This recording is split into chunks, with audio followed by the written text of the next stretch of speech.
Kumusta at magandang araw sa inyong lahat mga kapatid. Ang panibagong balita tungkol kay Catherine Camelon.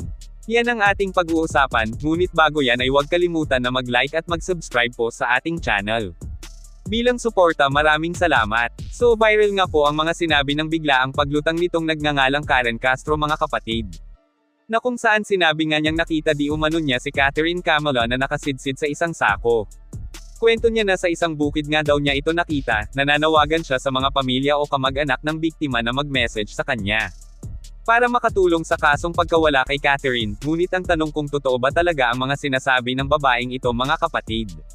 2 araw na ang nagdaan nang ipinost niya ang tungkol kay Kat. Parang pinaikot-ikot lang ang karamihan tungkol sa kasong pagkawala ng beauty queen teacher Catherine Camelon. Uminto sila sa isang Santa Catalina subdivision, yung place of incident. At first, hindi nila alam na yan yung beauty queen. But when they saw doon sa mga social media, they realized na yan yung beauty queen na nawawala.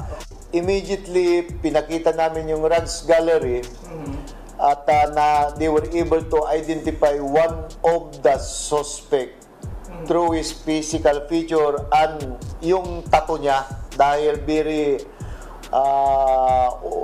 obvious yung tattoo niya kasi ang laki. Na-identify niya na allegedly ito yung ginagamit na driver ng main suspect natin. Palagi niyang kasama ito.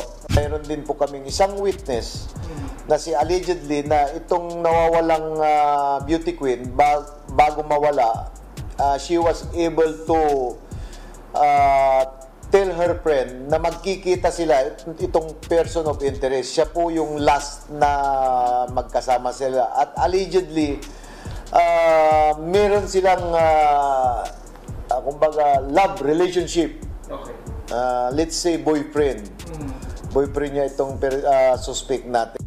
We cannot see kung she is alive or what happened to him. Baka mamaya tinakbo sa hospital o still missing. So we are not seeing officially na siya ay patay, but we considered her missing up to now unless na makita yung katawan niya. So that's the time na we could conclude. Kayo mga kapatid, anong masasabi nyo dito? E-comment lang po yan sa ibaba at akin pong babasahin yan. Maraming salamat po.